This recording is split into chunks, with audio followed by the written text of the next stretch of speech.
Baik, A'udzubillahi minasyaitonirrajim. Bismillahirrahmanirrahim. Assalamualaikum warahmatullahi wabarakatuh. Waalaikumsalam warahmatullahi wabarakatuh. Salam, Om Swastiastu, Namo Buddhaya, salam kebajikan, Rahayu, Rahayu, Rahayu, Bapak Ibu. Terima kasih sekali eh, sudah hadir Pak Arif dan juga rekan-rekan sekalian. Pada malam kali ini kita akan membincang diseminasi buku, kayak gitu, buku hasil dari short course pertama, itu melahirkan dua buku yang akan nanti kita bedah kayak gitu Bapak Ibu. Sebelum dimulai, marilah kita berdoa menurut agama dan kepercayaan kita masing-masing. Berdoa dimulai.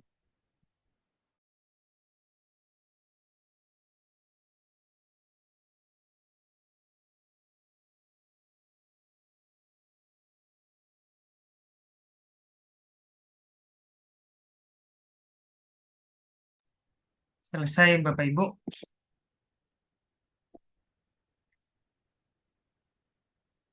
Selanjutnya sebelum dimulai, saya akan bacakan CV beliau.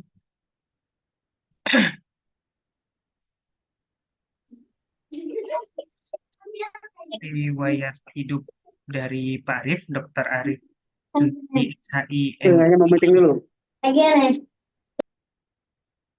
MCML DGS. Tuh. Eh, S1 beliau di Muamalah YIN Sunan Ampel Surabaya, sekarang UIN Sunan Winsah. Terus S2 beliau di sama di Winsah juga, di Prodi Ekonomi Syariah. Terus di tahun 2022 menyelesaikan S3. S3-nya di Studi Islam di IAIN Kediri. Untuk penghargaannya di tingkat nasional,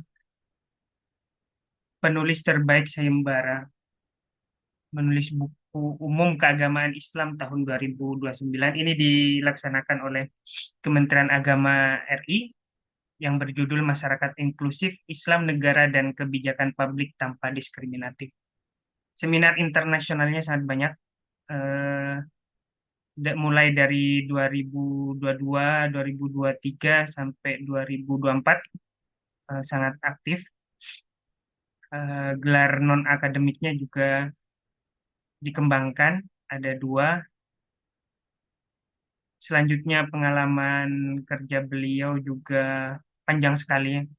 Saya melihat mulai dari Stay Badrus Soleh Purwoasri Kediri sampai di IAIN Kediri kayak gitu.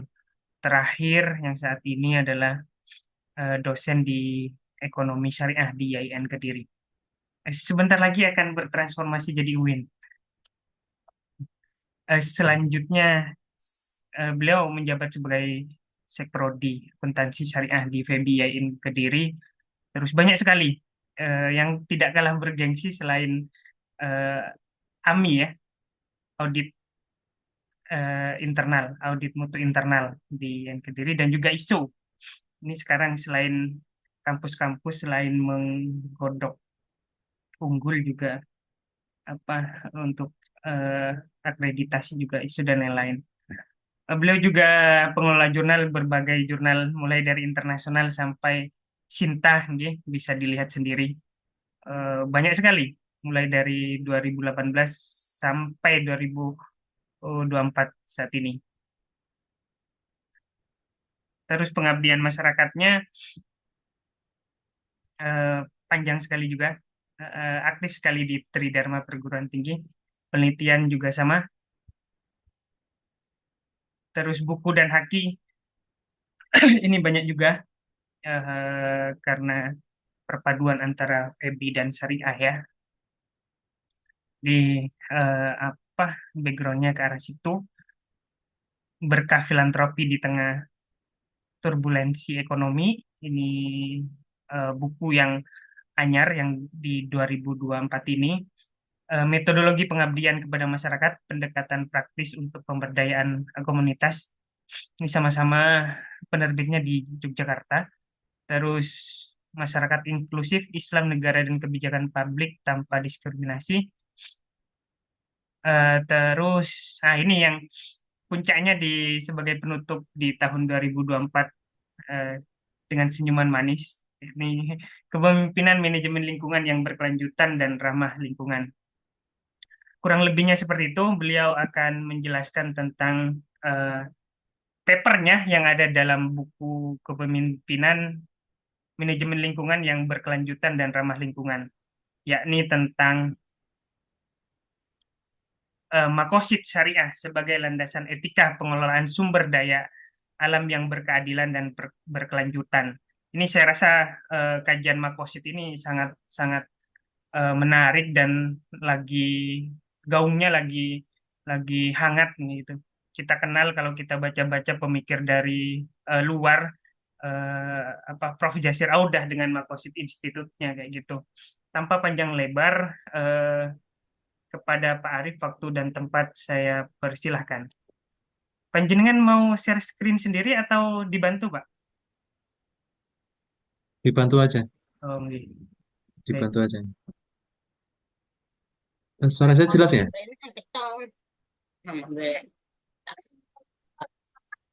Aman, Pak, aman, Pak. Oke. Bismillahirrahmanirrahim. Assalamualaikum warahmatullahi wabarakatuh. Waalaikumsalam warahmatullahi wabarakatuh. Alhamdulillah, salatu wassalamu ala Rasulillah, la haula wala quwata illa billah. Yang kami hormati Asosiasi Peneliti Studi Kalimantan ya, APSA Official dan seluruh tim jaringan. Ya, selamat malam, salam sejahtera untuk kita semua. Om Swastiastu, Namo Buddhaya dan salam kebajikan Rahayu, Rahayu, Rahayu. Eh, Sebelumnya terima kasih atas waktu eh, yang telah diberikan. Jadi eh, saya sempat kaget juga karena dihubungi ternyata saya, saya yang pertama atau yang ada yang sebelumnya ada lagi Ini yang sebelumnya. pertama, Pak. Nanti akan Ya, terus berlanjut. ya. Makanya ketika saya dihubungi suruh milih hari itu saya juga bingung. Ini tak kira ada beberapa tim penulis yang kita ngomong bareng, kita sharing bareng. Ternyata ini tunggal ya, pembicara tunggal untuk membicarakan tentang buku dari Kepemimpinan Manajemen Lingkungan yang berkelanjutan dan ramah lingkungan. Jadi sesuai dengan bidang jadi saya ingin ngomong sebentar dulu tentang bidang makosis syariah ini. Jadi S3 saya sebenarnya saya ngambil bidangnya itu di bidang makosis syariah. Kalau di secara keseluruhan saya lembaga keuangan mikro. Kemudian saya kaitkan dengan SDGs, makanya gelar saya ada belakangnya ada SDGs itu. Sebenarnya arahnya ke sana. Saya ingin tahu tentang banyak tentang itu. Kemudian maksud syariah itu adalah secara keseluruhan, secara umumnya saya bidang di situ. Ya. Kemudian tentang buku ini, ya. Jadi kalau di beberapa buku itu ada banyak penulis kan ya, temanya tentang itu. Tapi yang saya ambil itu adalah bagaimana maksud syariah itu sebagai bagian dari landasan untuk etika pengelolaan sumber daya alam yang berkeadilan dan berkelanjutan.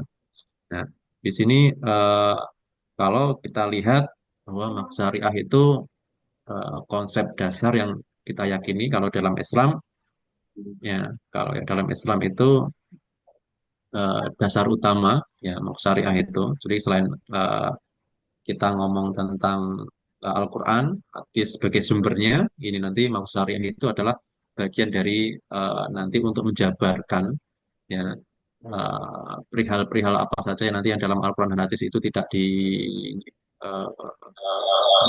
ada, nanti akan dijabarkan di maksud syariah. Karena ini nanti lagi-lagi kalau di maksud syariah ini nanti ada kaitannya dengan bagaimana merancang ya. Jadi konsepnya itu tidak hanya ritual, tapi juga ngomong spiritual. Ya. Jadi kerangka kerangka kerjanya ini nanti secara komprehensif ya. Jadi tidak hanya ngomong tentang duniawi, tapi juga ngomong tentang ukrawi. Nah, kalau kita hubungkan dengan alam, ya. Jadi ini nanti bagaimana nanti menciptakan harmonisasi. ya antara manusia itu dengan harmoni dengan alam semestanya. Next, coba selanjutnya, Mas.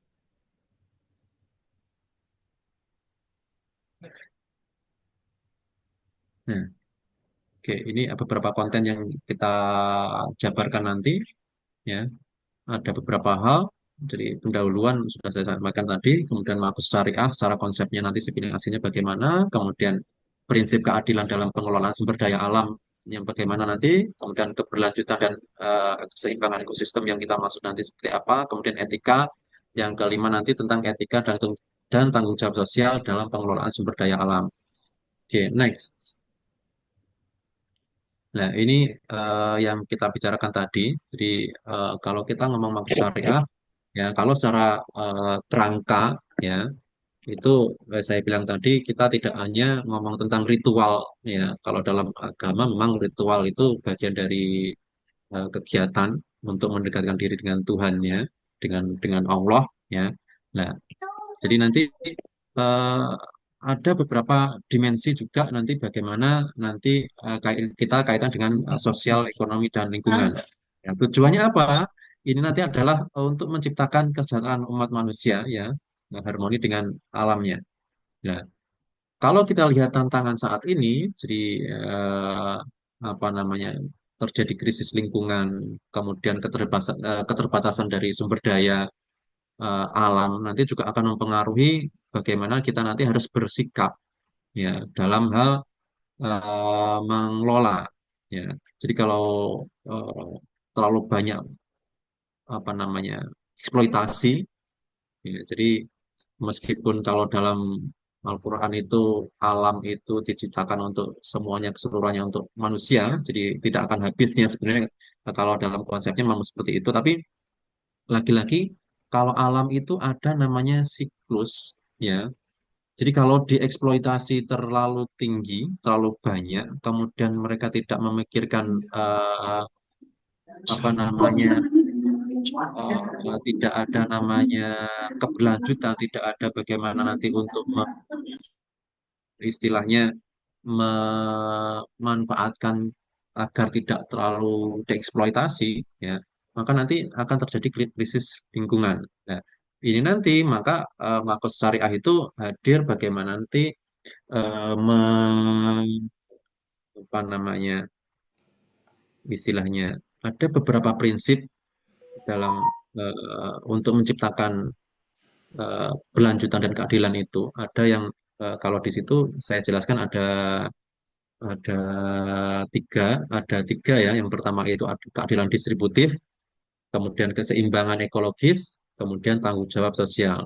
Kalau kita ngomong keadilan distributif di sini nanti bahwa eh, apa istilahnya akses alam itu, ya, seharusnya itu tidak hanya pada eh, segelintir orang saja, ya, tapi juga bagaimana nanti eh, bermanfaat bagi orang lain, ya. Jadi generasi mendatang itu bagaimana kita juga harus memikirkan karena lagi-lagi bahwa manusia siklusnya itu selalu berkelanjutan, ya.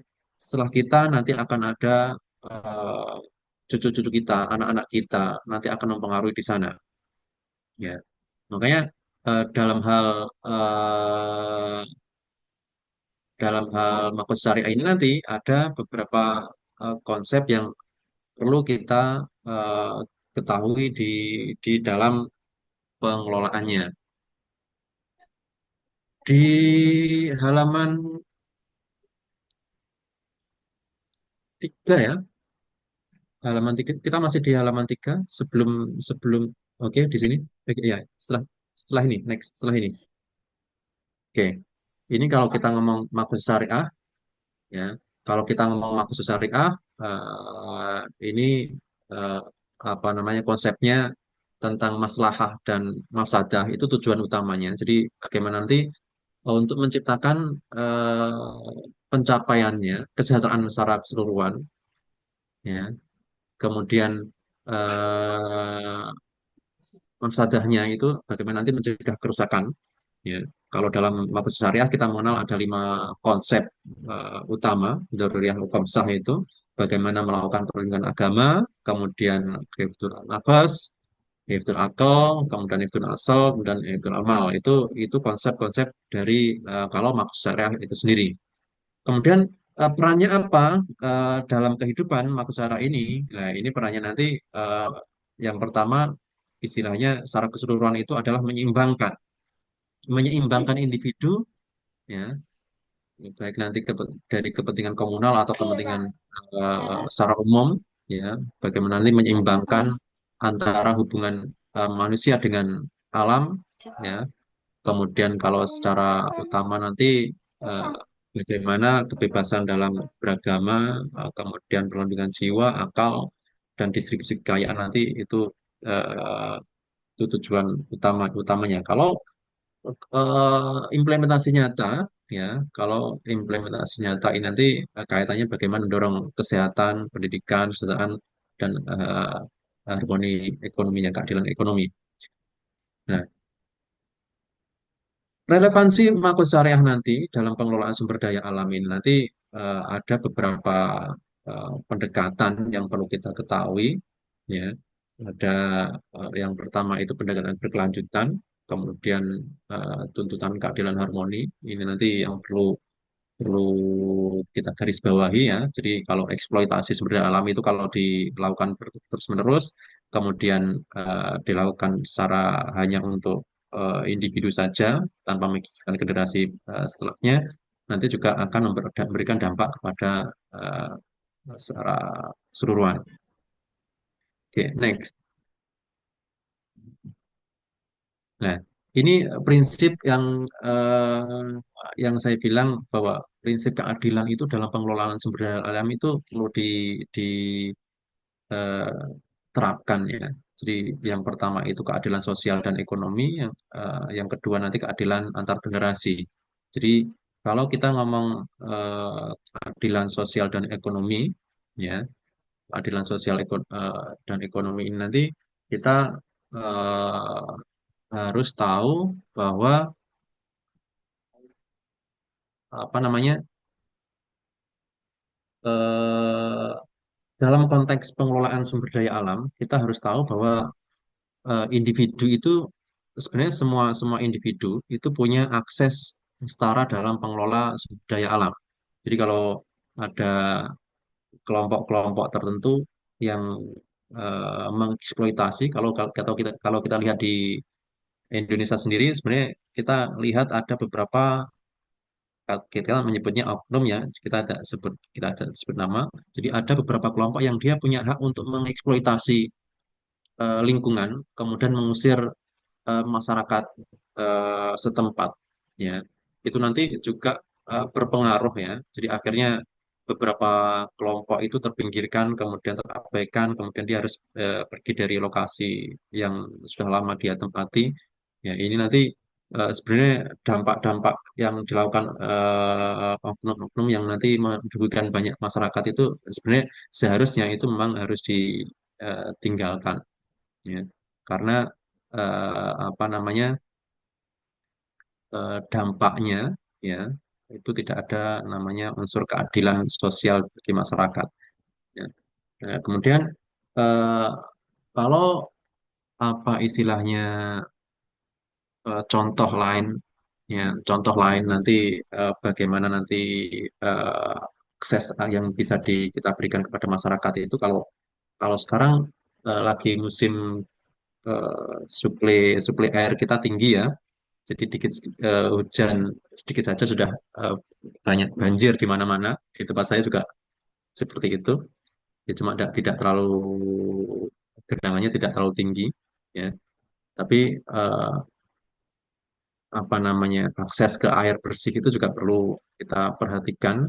Kalau yang seperti ini kemudian nanti ada lagi apa program transmigrasi, ya. Jadi saya saya eh, saya dulu ketika SD belajar tentang program transmigrasi itu kira itu hanya di zamannya Pak Harto itu transmigrasi itu ada. Ternyata ternyata sampai saat ini pun juga program pemerintah tentang transmigrasi itu juga masih ada. Jadi kemarin kemarin malam itu saya lihat video beberapa orang yang share tentang kegiatan mereka ketika ikut transmigrasi di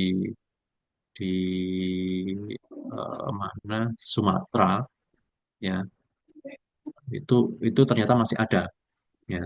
Jadi kalau apa namanya, sebenarnya eh, apa namanya, masyarakat memang kalau di Indonesia kan memang ini ya, ekonomi itu hanya berfokus di Jawa, ya. Jadi itu yang sudah, yang sebenarnya pengen dikembangkan agar nanti setiap wilayah di Indonesia punya punya hak yang sama dalam pengelolaan itu, biar tidak hanya Jawa saja yang maju, yang lainnya juga ikut maju, ya. Itu nanti konsep konsep konsep konsep keadilan sosial itu yang dan ekonomi ini yang ingin diwujudkan. Kemudian eh, konsep antar generasi, ya, konsep ini nanti berkaitan dengan tanggung jawab yang perlu kita perhatikan, bahwa tanggung jawab kepada apa namanya, antar generasi, tanggung jawab kepada generasi penerus kita, ya itu perlu perlu kita eh, lakukan. Ya, jadi bagaimana nanti pengelolaan sumber daya alam, pengelolaan hutan, kemudian praktek-praktek tebang pilih, reforestasi itu perlu diterapkan karena untuk mencegah apa namanya, deforestation, ya, deforestation yang nanti merusak hutan, ya, yang kalau kita tidak apa namanya, tidak atasi sejak saat ini, maka nanti dari generasi-generasi seterusnya itu tidak akan bisa menikmati apa yang bisa kita nikmati saat ini. Jadi ada beberapa hal yang perlu kita perlihatkan di sini. Ada apa namanya, tanggung jawab yang perlu kita lakukan, bahwa generasi-generasi setelah kita, mereka juga punya hak yang sama untuk merusakkan apa yang kita rusakkan saat ini. Oke, next. Oke, nah ini keberlanjutan, keseimbangan yang kita bicarakan tentang ekosistem yang dalam makro syariah itu, kita ada dua konsep, ya, hifdzul al-ma'ruf sama tasawwuf bil khaliq, ya. Nah ini nanti kalau kita ngomong hifdzul al-ma'ruf ini kaitannya dengan menjaga keseimbangan alam. Jadi manusia punya tanggung jawab. Kalau kita ngomong manusia, manusia itu sebagai khalifah, ya, sebagai khalifah di bumi. Jadi apa yang dilakukan, apa yang dibuat itu ada pertanggungjawabannya. Ya, sebagai pemimpin, maka eh, kita harus menjalankan apa yang perlu kita lakukan. Jadi bagaimana melakukan yang sebaik-baiknya, ya, sebagai khalifah itu. Ya, jadi karena sebagai khalifah, kalau kita ngomong tentang alam, nah di sini nanti akan ada praktek-praktek yang perlu kita eh, lakukan, ya, tebang pilih, kemudian reboisasi, pengelolaan limbah, kemudian energi terbarukan itu perlu perlu yang praktek-praktek yang perlu kita lakukan, ya. Kemudian apa namanya, hal lain yang nanti perlu dilakukan kaitannya dengan mengurangi jejak ekologis, ya. Jadi memastikan bahwa kelestarian sumber daya alam itu ada untuk generasi selanjutnya. Ya.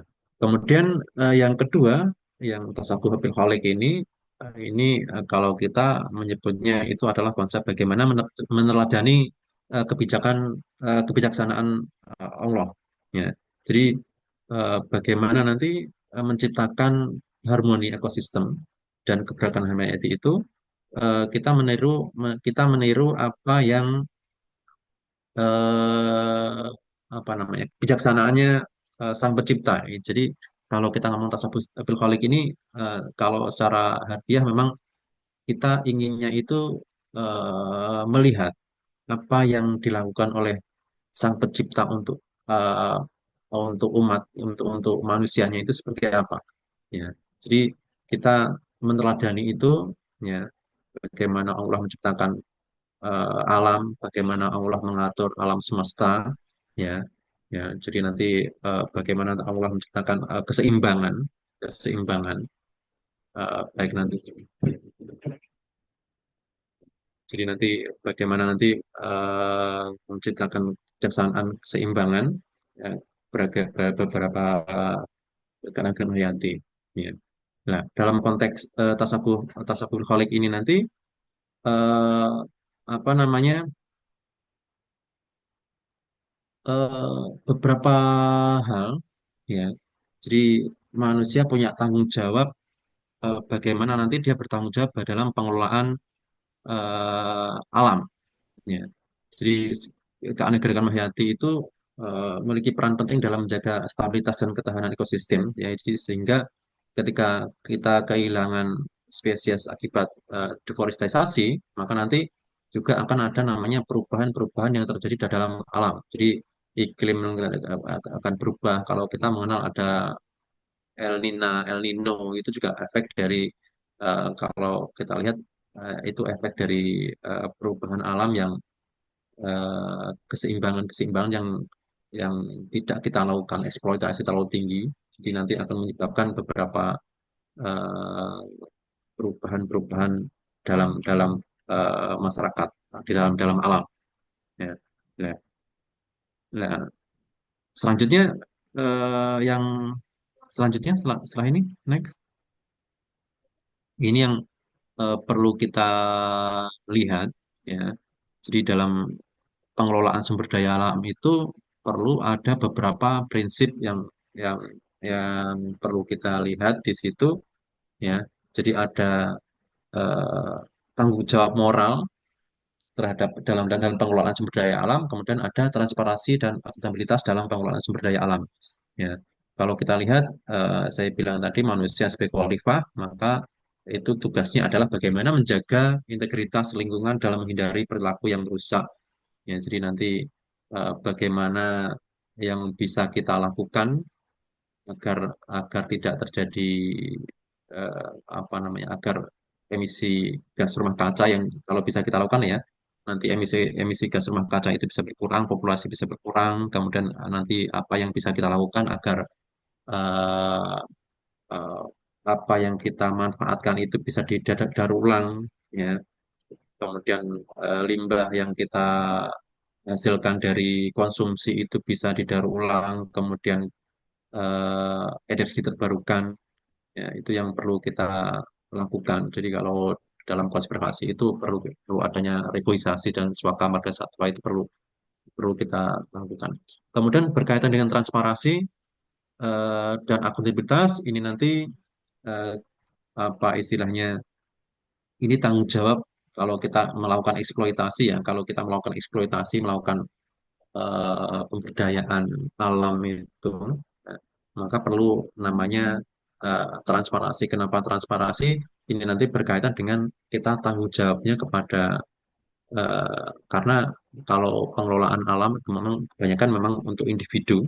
Dan kalau perusahaan-perusahaan itu ada tanggung jawab lingkungan, tanggung jawab sosial, maka dia harus bisa mempertanggungjawabkan kegiatan yang sudah dilakukan itu apa, eksploitasi yang dilakukan itu apa, apakah mereka punya izin atau tidak, punya AMDAL atau tidak. Kalau ini, ya, kalau yang saya tahu berapa tahun terakhir itu untuk mendirikan perusahaan sepertinya AMDAL itu mulai dikesampingkan. Jadi karena untuk menciptakan apa namanya pertumbuhan ekonomi di Indonesia agar investor itu bisa masuk ke Indonesia, itu proses AMDAL itu kayaknya mulai dikesampingkan karena nanti biasanya izin paling susah itu di AMDALnya itu selain izin-izin yang lainnya. Jadi agar cepat, kalau sebelumnya kalau kalau yang saya tahu untuk mendirikan perusahaan di Indonesia itu butuh sampai bertahun-tahun,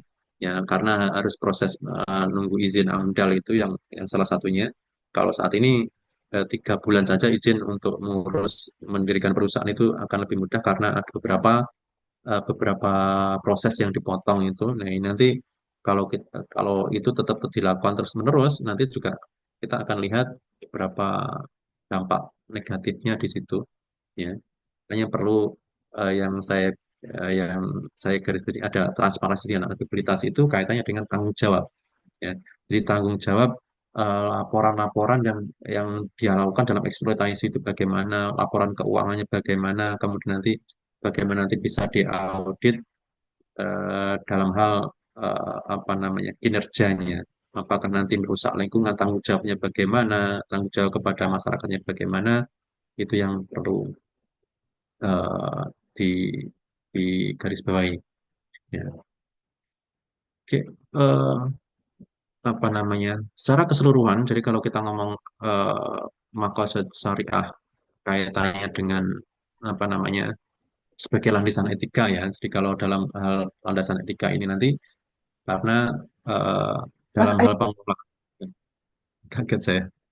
Kalau kita lihat dalam pengelolaan hah? sumber daya itu memang berfokus pada keadilan sosial ya. Bagaimana nanti keberlanjutan ekologis, tanggung jawab moral itu perlu dijaga. Jadi Makosid Syariah itu bagian dari bagaimana nanti tujuan utama dari ajaran Islam itu bisa memberikan panduan. Ya. Jadi Makosid Syariah itu bagian panduan untuk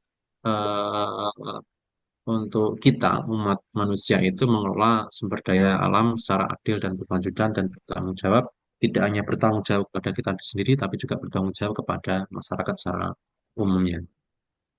Mana? Ini hanya itu yang bisa saya sampaikan. Waktu dan tempat saya kembalikan kepada moderator.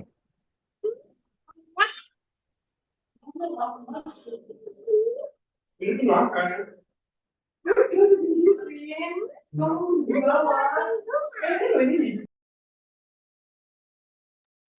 Baik, Bapak Ibu, eh, silakan sesi Q&A, tanya jawab. Bapak Ibu yang mau bertanya langsung saja.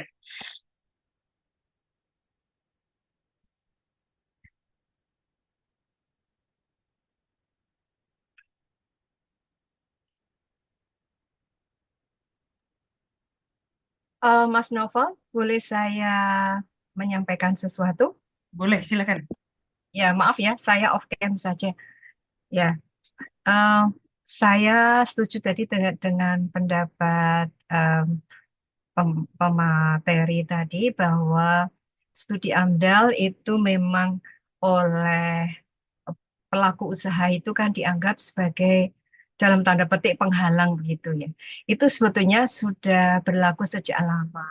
Ya, jadi lingkungan itu dianggap sebagai faktor pengganggu bagi kemajuan ekonomi begitu. Kan dikotominya begitu ya. Di satu sisi itu adalah paradigma pertumbuhan. Nah, dengan paradigma pertumbuhan itu yang penting adalah ekonomi berkembang begitu.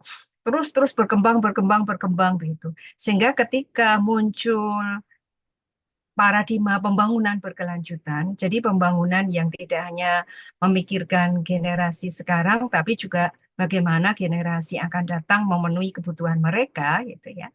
Sehingga pembangunan itu kan kemudian mendapatkan faktor yang harus menjadi penyeimbang begitu. Jadi bukan hanya ekonomi saja yang menjadi panglima, tetapi juga harus diimbangi dengan ekologi ya atau lingkungan dan sosial. Jadi paradigmanya kan menjadi tiga gitu ya, pembangunan berkelanjutan itu tiga aspek ekonomi, ekologi dan sosial. Saya ingat dulu Pak Emil Salim itu pernah berkata bahwa ketika beliau menjadi Menteri Lingkungan Hidup yang pertama, itu beliau cerita, wah kalau saya masuk ruang sidang kabinet, itu lalu menteri-menteri lain yang bilang, waduh ini Pak Amil masuk, Pak Amil masuk, berarti ini wah kita harus hati-hati nih gitu ya. Ini mesti ada kritikan-kritikan nih untuk kita gitu. Jadi kehadiran Pak Emil saat itu menurut beliau itu dianggap sebagai faktor yang mengganggu dalam tanda petik begitu ya, dibandingkan dengan menteri-menteri lain yang berusaha memaksimalkan pengelolaan sumber daya gitu ya. Pengelolaan itu dalam arti banyak hal ya. Misalnya kalau Kementerian SDM ya mereka inginnya apa yang sumber daya apa yang dipunyai itu ya dieksploitasi begitu ya. Nah, kemudian yang lain-lain juga begitu. Nah, karena Kak lingkungan tuh oke, bolehlah membangun, boleh menangkap ikan di laut, tapi jangan gunakan jaring yang terlalu kecil ya. Jadi jangan harus ada pembatasan-pembatasan ya, harus ada zonasi ya, tidak semua daerah bisa ditangkap ikannya. Nah, hal-hal semacam itu kan dianggap sebagai penghalang. Nah, ketika sekarang ini ya era-era belakangan ini kan eh, apa ya paradigmanya itu kan menarik investor sebanyak-banyaknya begitu. Jadi investasi yang diharapkan itu akan meningkatkan kesejahteraan masyarakat. Walaupun pada pada kenyataannya itu memang investasi masuk, tetapi trickle down effect ya. Jadi efek yang ditimbulkan dari investasi yang masuk itu tidak selalu berbanding lurus dengan jumlah tenaga kerja Indonesia yang direkrut begitu ya. Sebagaimana sekarang banyak investasi yang masuk ya PMA itu tapi banyak loh tenaga kerjanya kan dari mereka gitu. Nah, sehingga warga kita itu nanti ya menjadi misalnya bagian buruhnya, menjadi satpamnya gitu ya. Jadi sebetulnya peningkatan keahlian atau pengembangan kapasitas itu juga diabaikan ya. Tetapi itu karena sekali lagi ekonomi menjadi panglima, maka ya hal-hal yang terkait dengan tanda petik penghalang kemajuan ekonomi itu kemudian menjadi dikesampingkan. Sebagaimana pernah kita kemarin ya mendapatkan gegap gempita bagaimana kasus Rempang gitu. Itu kan hanya ekonomi saja yang mau dikedepankan bahwa ada investor yang mau masuk gitu, harus difasilitasi, harus diberi karpet merah gitu. Sehingga sisi ekologinya, wah bagaimana nanti, itu nanti ya urusan nanti. Bagaimana sosialnya, jadi sudah ada masyarakat yang tinggal di situ, bagaimana ya itu nanti dipikirkan nanti. Yang penting mereka pergi dulu gitu. Nah itu kan memang paradigmanya seperti itu, sehingga perjuangan para pemerhati lingkungan itu kan menjadi tidak mudah ya. Itulah gunanya kita terus berusaha harus menyuarakan ini ya. Jadi kita harapkan kepemimpinan yang ada ya para pemimpin ya dalam segala level dalam semua level itu menguatkan sisi atau aspek lingkungan hidup ya dalam semua kegiatan karena pada hakikatnya itu bukan lingkungan yang tergantung pada kita tetapi kita yang tergantung pada lingkungan. Nah, itu yang harus terus-menerus disuarakan. Demikian Mas Novel. Oh, Ji. Terima kasih Bu Hartli dari Undip. Eh, Iya, Pak Arif mau langsung direspon Ya, atau mau ditahan, mau dibacakan yang lain dulu? Langsung. ya bisa. Ini ya, Bu Hartati ya. Jadi memang kalau kita lihat dari pemerintahan sebelumnya, itu kan memang kita fokus bagaimana nanti memperlancar perekonomian. Ya, kayaknya memang ke sana. Jadi beberapa beberapa poin yang dilakukan oleh pemerintah itu yang saya setuju tadi, kita lebih banyak memberikan karpet merah kepada para investor untuk bisa masuk di Indonesia, kemudian memberi kemudahan kepada mereka untuk melakukan eksploitasi alam. Ya. Jadi kalau undang-undang yang berlaku memang mereka sebenarnya ini ya, jadi kebijakan pemerintah itu juga dilatar belakangi oleh kerjasama yang sudah dilakukan oleh pemerintah di sebelumnya. Ya. Jadi kerjasama-kerjasama kita yang lakukan dengan negara-negara lain itu juga akan berdampak kerjasama tadi akan memberikan dampak efeknya itu kemana. Jadi kayak masuknya investor eh, kita bilang Cina masuk ke Indonesia itu ya investor-investor yang saat ini yang kita pemerintahan-pemerintahan sebelumnya ya. Jadi kita lihat banyak memang investor Cina masuk ke Indonesia, kemudian itu juga eh, bagian dari bagian dari apa namanya kerjasama yang sudah dilakukan. Jadi kontrak-kontrak ekonomi, kontrak politik, bagaimana nanti ketika mereka memberikan modal kepada Indonesia, tapi dari pemberian modal itu juga harus ada timbal baliknya. ya, Ya, jadi kalau kita lihat kenapa banyak eh, kerja asing yang masuk ke Indonesia, sedangkan kita sebagai penduduk asli tidak bisa melakukan itu ya, ya itu bagian dari efek dari kerjasama yang sudah dilakukan. Jadi tekan kontrak yang dilakukan itu memang mengharuskan itu. Jadi mau tidak mau ya kita tunduk kepada mereka karena kita butuh eh, ekonominya yang naik gitu loh ya. Jadi kita tidak punya hak tawar lebih. Jadi power kita itu kurang karena kita kekurangan modal gitu loh. Jadi kalau kita lihat fenomena yang saat itu memang seperti itu dan kayaknya kayaknya kalau kalau dilihat dari gelagatnya beberapa ini presiden kita yang keliling beberapa negara memang kita sepertinya juga menginginkan negara-negara lain bisa berinvestasi di Indonesia. Dan ini nanti apakah berdampak juga dengan eh, eh, lingkungan atau tidak? Jadi kalau kayak sekarang kan yang lagi rame yang Apple itu ya, yang masuk ke Indonesia yang kemarin produk Apple yang 16 itu tidak bisa masuk ke Indonesia, kemudian tapi harus dengan syarat dia harus investasi di Indonesia, ya itu nanti berdampak kepada lingkungan atau tidak? Ya itu nanti juga kita perlu kaji. Ya, jadi kita sebagai apa namanya pemerhati kemudian aktivis dalam apa namanya pemerhati lingkungan juga nanti kita perlu perlu bersuara ya. Jadi kalau lihat pemerintah kita memang fokusnya adalah ekonomi tadi. Ya. Terima kasih Bu Hartati tadi. Ya, terima kasih betul Pak Arief karena memang paradigmanya itu kan jangka pendek ya Pak. Ya, Jangka pendek itu ya harus secepatnya menghasilkan gitu. Padahal kalau kita berbicara mengenai paradigma berkelanjutan itu, ya para pembangunan ya, berkelanjutan itu kan jangkanya jangka panjang gitu. Kan kita punya anak cucu ya yang harus kita hidupi juga.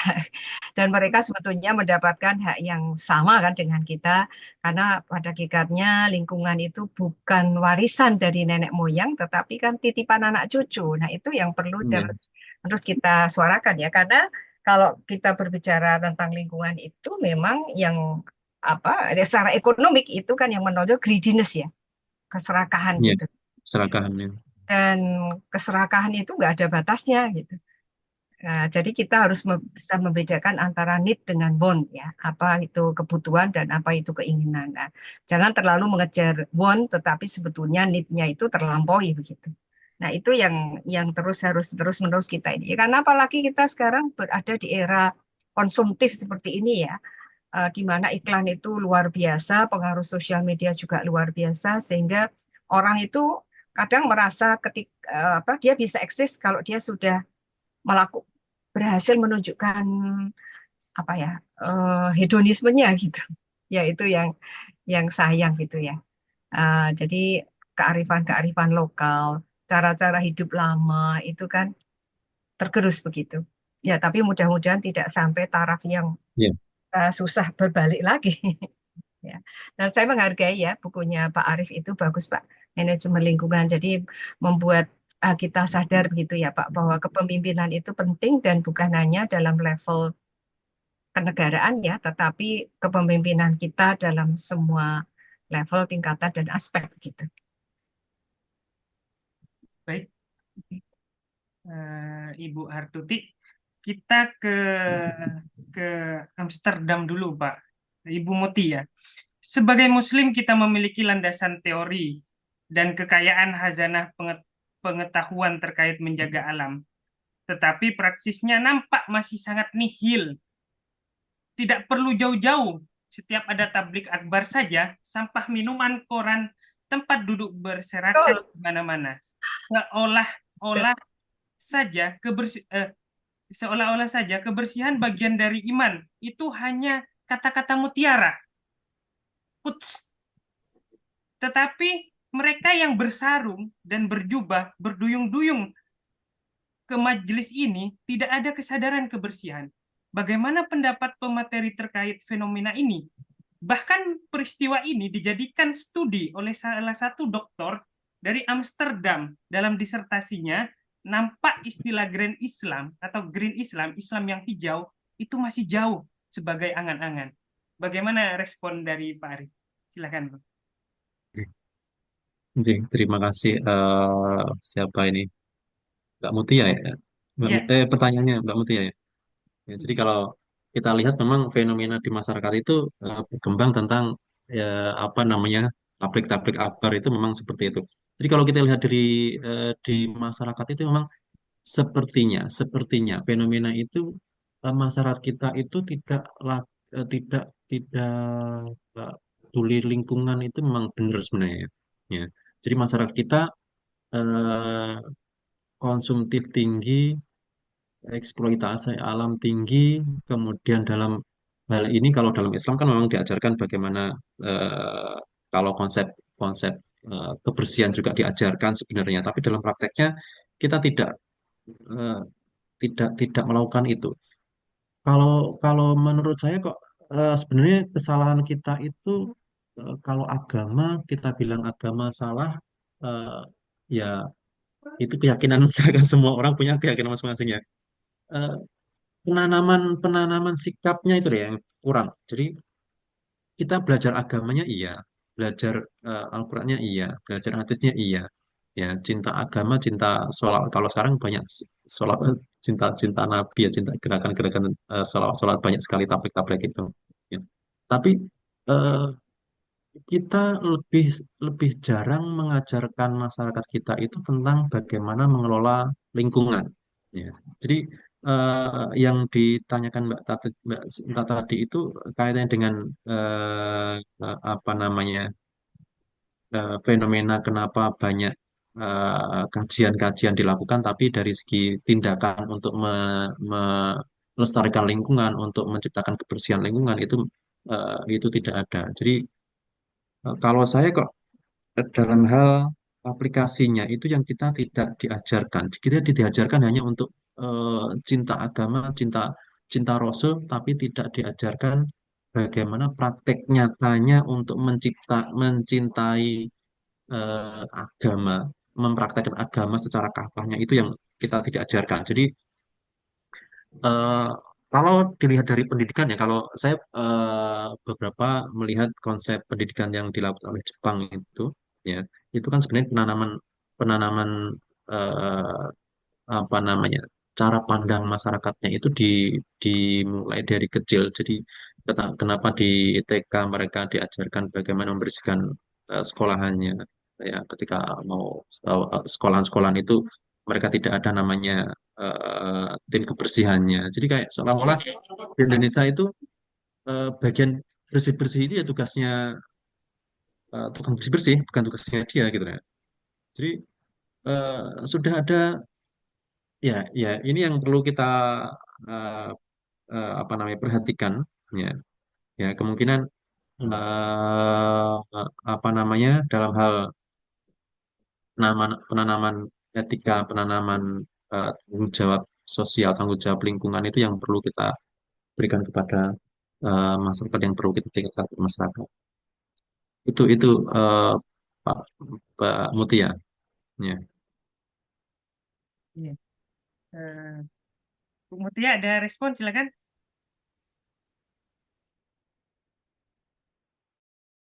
Oh, Mbak Mutia ada mungkin eh, eh, nggak nggak ada. ada sepertinya. Silakan Bapak Ibu yang terima kasih Pak atas pencerahannya. Silakan Bapak Ibu yang langsung apa langsung mau bertanya, saya persilahkan.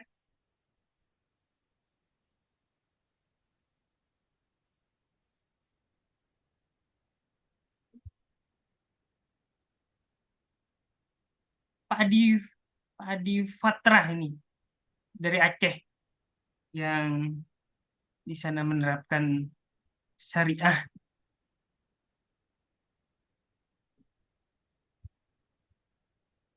Gimana silakan Pak Adi? Oke Eh, di di kolom chat ya. Sebelum kolom chat Pak, saya menanggapi apa yang disampaikan oleh Bu Hartuti dan juga dari jawaban jenengan Pak Arif. Karena jenengan juga belajar tentang ekonomi syariah dan juga eh, ekonomi dan syariah tentunya. Banyak ekonom-ekonom berpikir keras untuk bagaimana sih ekonomi pembangunan yang ideal? Apakah itu ekonomi sirkular? Apakah ekonomi Pancasila atau apa sebenarnya yang pas untuk Indonesia? Itu yang pertama. Yang kedua, jatuh-jatuhnya antara makosid syariah dengan SGDIS, jatuh-jatuhnya eh, makosid plus SGD sama dengan EBT, energi terbarukan. Namun kenyataannya di lapangan EBT ini sangat mahal. Saya bapak saya memakai tenaga surya dengan listrik kayak gitu. Jauh lebih lebih murah listrik. Meskipun sebenarnya EBT itu sangat sangat matahari, angin dan lain-lain sangat sangat bagus ya kayak gitu. Menanggapi hal itu semacam apa? Terus yang terakhir tadi menyinggung menyinggung Jepang dan lain-lain. Muhammad Abdu juga pernah bilang bahwa saya menemukan Islam di Singapura, di Jepang dan lain-lain yang lebih bersih.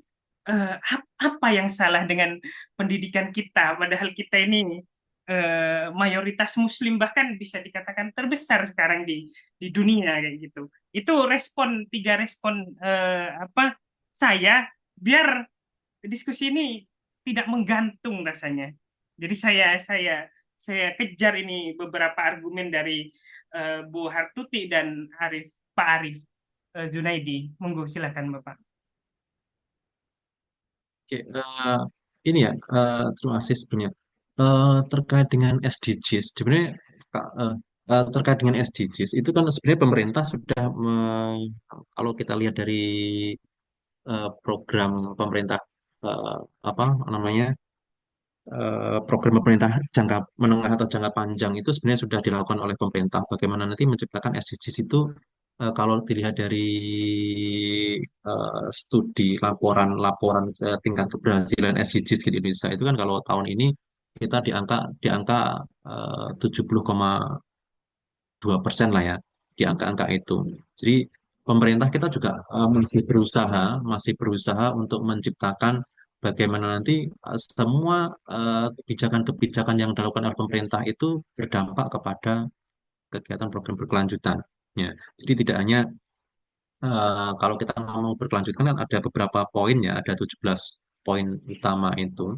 Ya, tapi lagi-lagi fokus dari SDGs itu adalah menghilangkan kesenjangan, ya kesenjangan. Ya, jadi kalau kita lihat di SDGs sebenarnya ada beberapa poin, di lingkungan juga ada, tapi lagi-lagi kalau dalam lingkungan itu perlu modal tinggi. Ya.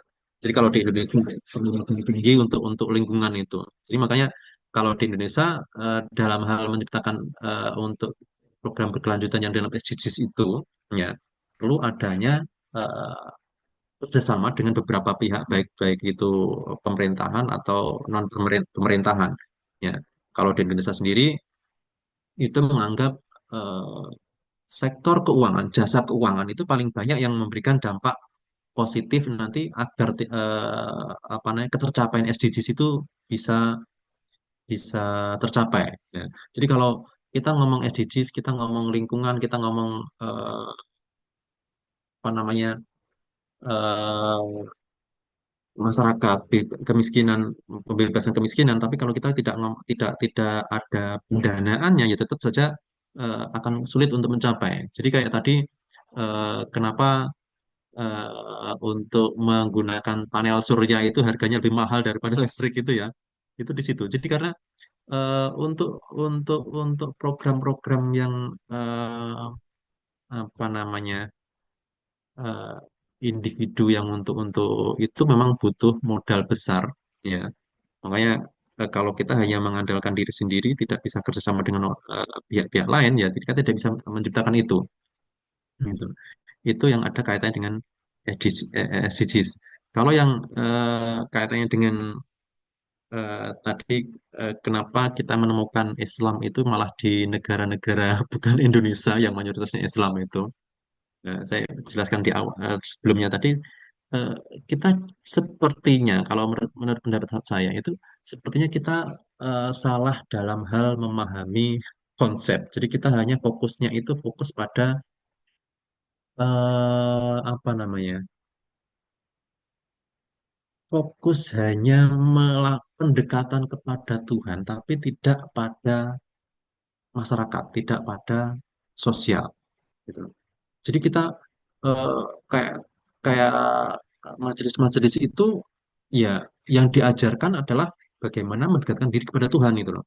yang diajarkan itu.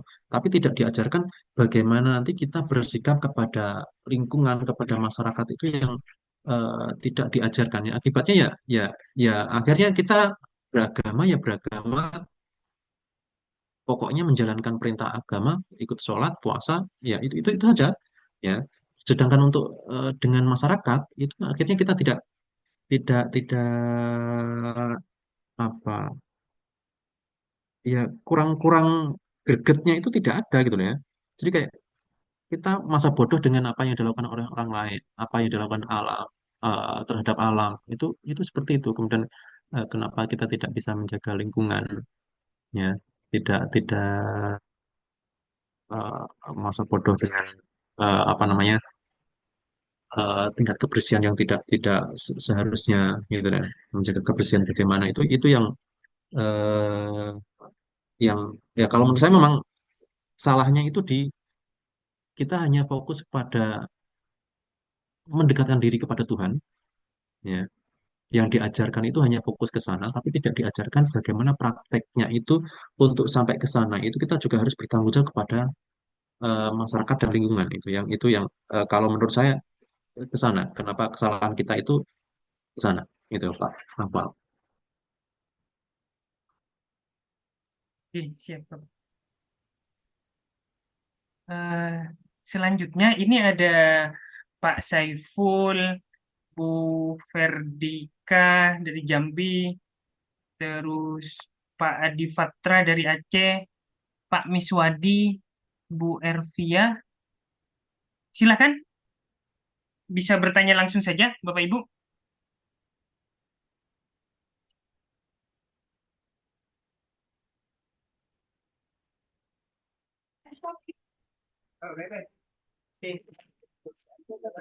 Halo, Assalamualaikum.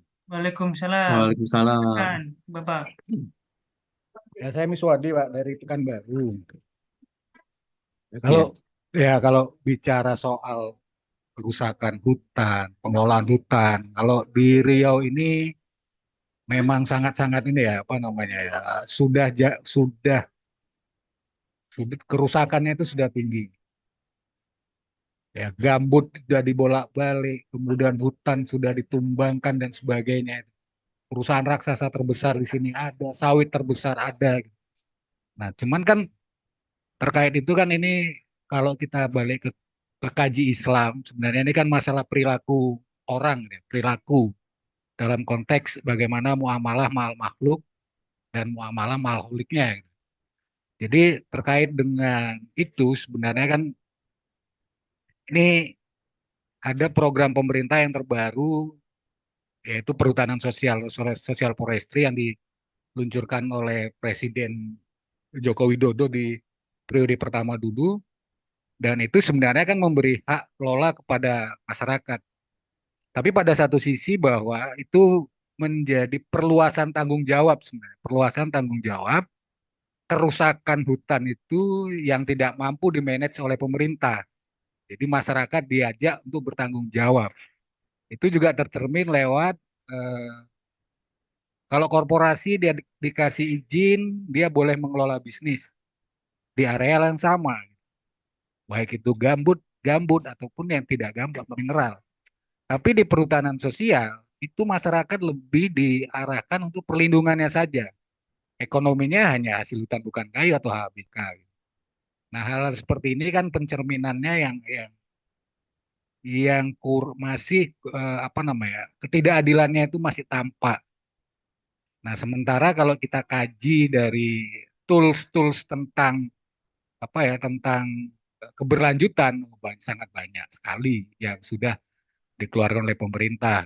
Bahkan perusahaan sendiri juga punya yang namanya apa pengelolaan hutan lestari dan sebagainya. Jadi ini bagaimana pandangan Pak Ustadz sebenarnya terkait dengan hal ini? Ya, terima kasih dari saya. Ya, terima kasih Pak Miswadi ya. Saya bukan Ustadz Pak. Saya masih belajar banyak hal tentang itu, tentang keagamaan. Jadi kalau ini ya, jadi eh, ini ya di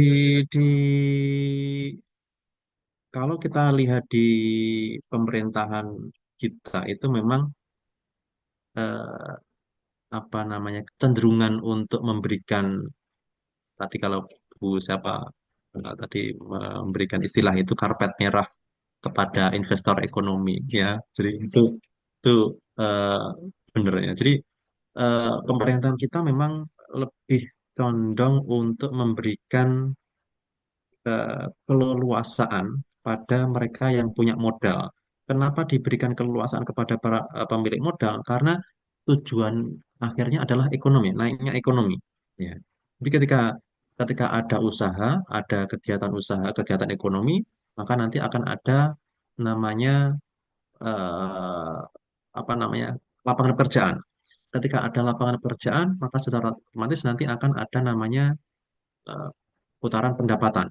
Ketika perputaran pendapatan ada, maka nanti akan berdampak kepada ekonomi. Ya, itu tujuan pemerintah. Itu arahnya ke sana. Ya. Tapi lagi-lagi tujuan utama untuk menaikkan ekonomi ini nanti itu juga berdampak pada akhirnya pemerintah itu seakan-akan hanya memberikan kepada mereka-mereka yang punya modal, ya, untuk mengeksploitasi dan mendapatkan manfaatnya. Sedangkan masyarakat yang tidak punya modal, ya, itu hanya sebagai penonton, kemudian dia harus bertanggung jawab kepada lingkungan yang kehancuran lingkungan yang dilakukan oleh oleh para korporat yang mereka punya modal itu tadi. Ya. Jadi eh, kalau saya sendiri, sebenarnya kalau kalau dalam agama memang kita ada namanya masalah dan mafsadah itu. Kalau dalam sejarah kan konsepnya ada masalah dan mafsadah bagaimana nanti dalam tindakan kita itu memberikan manfaat bagi orang lain agar nanti tidak terjadi namanya kerusakan di masyarakat itu sebenarnya memang ada ya. Dalam prakteknya memang ada beberapa masyarakat yang kita peduli dengan lingkungan tapi lagi-lagi kita dibenturkan dengan ekonomi ya. Negara kita sedang berada pada bagaimana perekonomian itu bisa meningkat ya. Jadi kalau yang dibilang Bu Anu tadi memang kita mikirnya itu jangka pendek bukan jangka pandang bukan jangka panjang. Jadi konsep SDGs konsep apa namanya konsep keberlanjutan itu seolah-olah itu dipinggirkan lebih mengutamakan sektor ekonomi ya. Jadi kecenderungannya arahnya ke sana ya. Itu jadi eksploitasi lebih ke eksploitasi bisnis ya. Jadi masyarakat itu disuruh bertanggung jawab padahal dari segi manfaatnya dari sektor ekonomi kita sedikit sekali mendapatkannya. Itu pendapat saya Mas Wadi. Gimana Pak Miswadi? Hmm. Ya, sebenarnya kan pada ya sebenarnya pada sisi ininya apa namanya konsep pengembangan ekonomi yang dilakukan pemerintah dalam konteks yang sekarang ini ya sudah sama-sama kita pahami seperti itu. Tapi pada satu sisi juga eh, banyak perusahaan juga didorong untuk apa namanya menganut pada sustainable development. Tapi pada satu sisi ada yang namanya terkesan seperti greenwashing. Artinya Ya, ya apa pencucian. namanya apa namanya penghapusan dosa lah bahasa ininya, penghapusan dosa gitu dari mereka-mereka yang dulunya juga rusak hutan, merusak sumber daya alam. Nah, dan masyarakat itu terkadang lebih di ini kan apa namanya eh, mengarah pada hal yang pragmatis saja gitu. Jadi memanfaatkan ya kalau memang mereka mau mencuci apa pengakuan dosa atau cuci dosa, ya akhirnya masyarakat ikutlah program itu. Artinya perusahaan akhirnya mendampingi para pemegang perhutanan sosial untuk mengelola perhutanan sosialnya. Tapi pada tataran yang akhirnya seperti lip service gitu. Itu ininya Pak Ustadz. Ya. di di beberapa hari yang lalu kita juga ketemu ada lembaga-lembaga ini ya, ada lembaga amal itu, lembaga sosial keagamaan yang khususnya menghimpun dan menyalurkan dana zakat itu sekarang ada fokus lembaga amal itu mereka fokus pada pengelolaan pengelolaan eh, hasil dari apa perusahaan tambangan itu ya. Kalau kalau kita lihat kayak Basnas itu kan dana dari masyarakat ya, menghimpun dana dari masyarakat untuk zakat, infak dan sedekah itu. Itu sekarang ada lembaga-lembaga semacam itu juga mereka melihat ini ya, melihat bahwa korporasi perusahaan-perusahaan mineral pertambangan itu mereka sudah melakukan banyak banyak hal tentang itu. Jadi pengennya menyeimbangkan kayak greenwashing. Kalau kalau istilahnya tadi greenwashing bisa kita lihat kayak pencucian dosa itu juga ada lembaga-lembaga khusus yang mereka memang fokus di situ. Ya, jadi itu sebenarnya itu kalau menurut saya kegiatannya memang tujuannya untuk menyeimbangkan antara konsep bagaimana nanti dia mendapatkan keuntungan dari eksploitasi alam, tapi jika dia juga punya tanggung jawab kepada masyarakat melalui lembaga-lembaga sosial tadi. Ya, kalau di perusahaan kan ada CSR ya. Kalau sekarang memang CSR-nya diarahkan ke sana. Ya, jadi sebenarnya eh, banyak pihak kok yang sebenarnya sudah mulai mulai mulai ngeh bahwa ada yang harus kita lakukan untuk melindungi lingkungan ini. Ya. Jadi kalau kalau kita tidak bersuara, kita tidak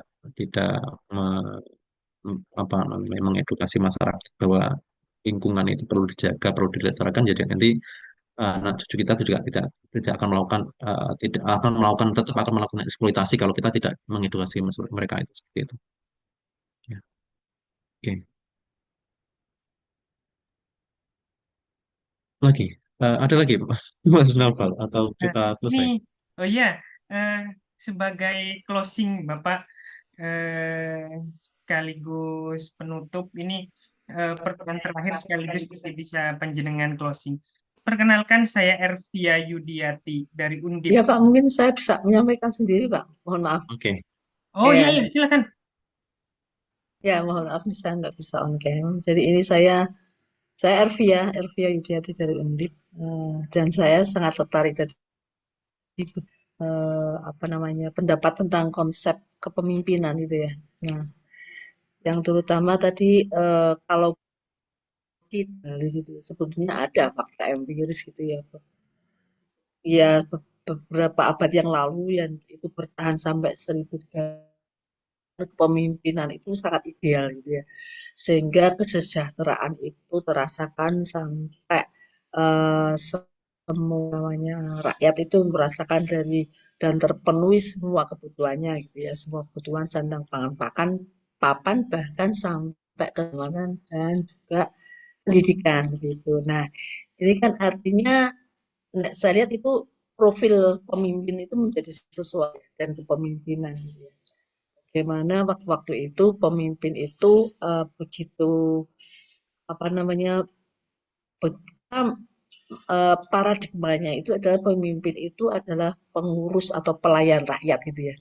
Nah kalau tadi kita juga saya sempat explore tadi jadi beberapa yang bicarakan pemimpin itu bukan bukan pelayan dari asing ya dan karpet asing dan sebagainya itu kan sangat jauh berbeda. Gitu. Artinya pergeseran kepemimpinan ideal itu sangat jauh dari apa yang kemudian jadi. Nah ini apakah ini kemudian mungkin nggak ya kita ini untuk kemudian eh, dari perspektif narasumber mungkinkah kepemimpinan itu akan muncul kembali gitu ya dengan sikap yang dicintai rakyat, ulas asih, kemudian punya kepribadian Islami yang dia merasa bahwa dia itulah pelayan rakyat gitu, bukan pelayan yang punya uang kan gitu kan. Nah itu monggo perspektif dari narasumber seperti apa? oke. Terima kasih Bu Ervia ya. Jadi kalau kita lihat, kalau pertanyaannya mungkin tidak mewujudkan model kepemimpinan seperti kepemimpinan beberapa abad yang lalu. Mungkin kalau mungkin mungkin mungkin saja ya kalau kalau kemungkinan karena kita lihat bahwa untuk mencapai kepemimpinan, ya, untuk mencapai sebuah kepemimpinan yang nanti punya basis bagaimana eh, berdampak, ya, ya, untuk kemaslahatan umat itu memang harus ada. Tapi paling tidak di sini nanti perlu adanya eh, integritas moral ini yang perlu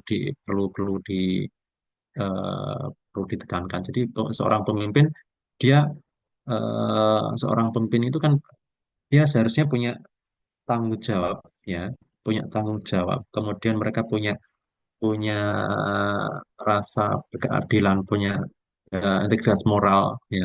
Kalau kita lihat di sini nanti apa namanya, sosok nabi, kalau dalam Islam kita ngomong dalam Islam, ya, sosok nabi itu sebagai khalifah itu apa, sebagai sebagai sorry sorry tauladan itu itu itu bisa sebagai sebagai contoh, ya. Jadi kalau masyarakat, pemimpin kita itu tidak mengambil contoh sorry tauladan Nabi Muhammad dalam dalam kepemimpinan, ya, ya nggak tahu nanti jadinya seperti apa, ya. Ya, betul. Ya. Kemudian eh, yang selain itu, jadi apakah nanti kita bisa memiliki pemimpin seperti itu lagi atau tidak? Lagi-lagi di sini nanti kita lihat pemimpin kita modelnya seperti apa. Apakah dia itu modelnya senang dilayani ataukah dia senang senang melayani? Ya, jadi kalau Melayani. nah ini yang kita lihat dari pemimpin kita yang saat ini itu modelnya seperti apa? Apakah dia tipe tipe yang suka dilayani ataukah tipe yang melayani? Jadi kalau dalam Islam konsepnya pemimpin itu ya dia sebagai pelayan umat itu, ya. Ya, bukan bukan penguasa. Jadi kalau sebagai pelayan umat secara otomatis ya mikirnya adalah bagaimana umatnya itu eh, tercukupi, merasa terayomi, merasa mereka mendapatkan keadilan yang mereka perlukan gitu, ya. Ya, itu yang perlu dilihat, ya, dari seorang pemimpin. Jadi kalau dia tidak punya rasa eh, eh, kepemimpinan untuk melayani, servant leadership, ya, kalau kita menyebutnya, ya, kalau tidak punya jiwa seperti itu, ya, lagi-lagi kita itu dianggap sebagai kacung bagi mereka gitu, ya. Itu yang nanti perlu perlu kita lihat lebih jauh. Jadi kalau kita punya pemimpin yang mereka punya punya prinsip bagaimana melayani, ya, eh, pasti kita bisa mendapatkan itu. Cuma untuk mencari yang model seperti itu kan, apalagi kalau saat ini kan ini, ya, konteksnya itu pemimpin kita itu sebagai kader politiknya apa namanya, mereka tunduk kepada politik Oh, itu loh, ya, pada partai itu loh, ya. Jadi partai ya. itu menyetir dari beberapa anggotanya. Jadi kalau kita lihat di MPR, DPR itu kalau ketuanya tidak ngomong A, semua anggota harus ikut gitu kan. Ya, kayak kalau Iya, saat dan ini kan, kebetulan juga itu berkoalisi ya, iya, iya, penguasa iya, dengan pengusaha itu kayaknya. iya, Jadi yang itu kalau berkoalisi ya posisi rakyat tuh nggak sulit itu untuk kemudian iya, bisa sejahtera gitu ya. iya. Yang lagi rame itu kan sekarang ini masalah pajak 12% itu ya.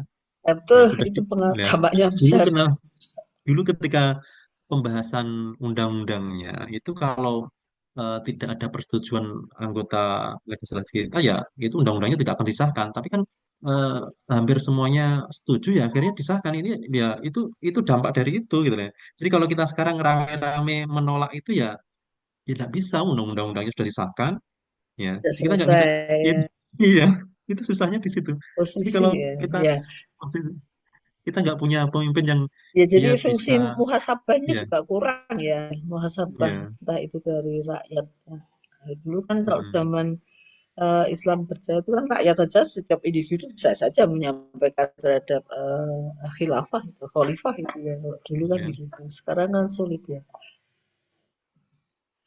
Faktanya jadi, kan ya hanya kekuatan besar dan uang besar itu yang kemudian menentukan undang-undangnya kan, ibaratnya begitu ya. ya, ya. Yes. Jadi Ya kita ini curhatan kayak krisis pemimpin yang apa namanya, pemimpin. yang memberikan pengayoman ke masyarakat kita, sebenarnya kita krisis tentang itu karena lagi-lagi politik kita dikuasai oleh politik gitu, ya. Indonesia dikuasai oleh politik, nah, yang nanti berpengaruh pada kebijakan-kebijakan yang diambil gitu. Betul. Ya, Bahkan ya, undang-undangnya, ya. ya. Iya. Baik, Bapak Ibu, eh, itulah diskusi kita pada malam hari ini.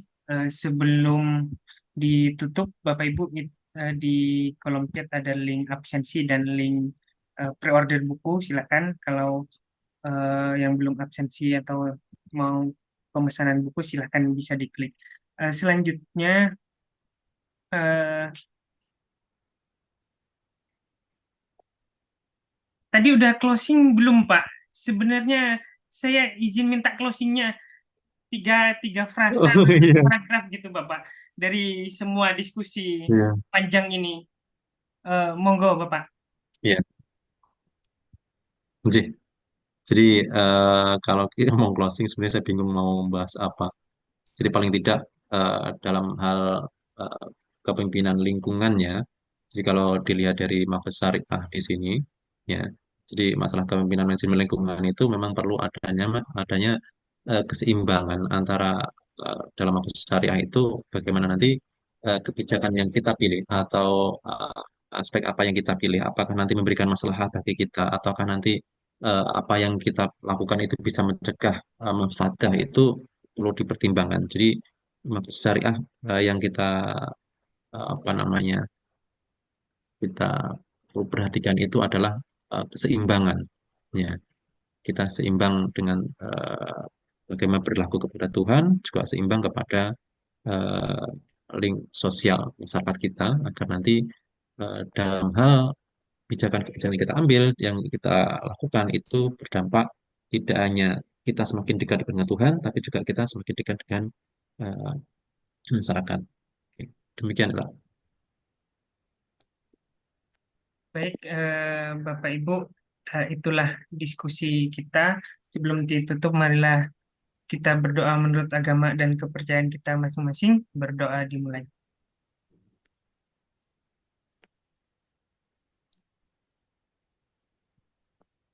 Selesai. Izin dokumentasi, Bapak Ibu. Nah, itu yang penting. Oke. Mas Nova. Makasih Mas Ya, Arif. jika Bapak Ibu resah dan itu yang kita harapkan kayak gitu, silakan menulis apa ya, kritik konstruktif untuk pemerintah di website kami, nggak masalah. Kita sangat menampung keresahan-keresahan yang Bapak Ibu apa pikirkan kayak gitu. APSK siap menampung itu karena emang mau tidak mau kita harus logis dan terus berpikir seperti ini, Bapak Ibu. Izin saya dokumentasi. Satu, dua, tiga.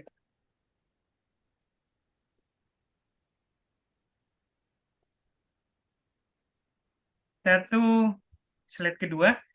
Dua, tiga.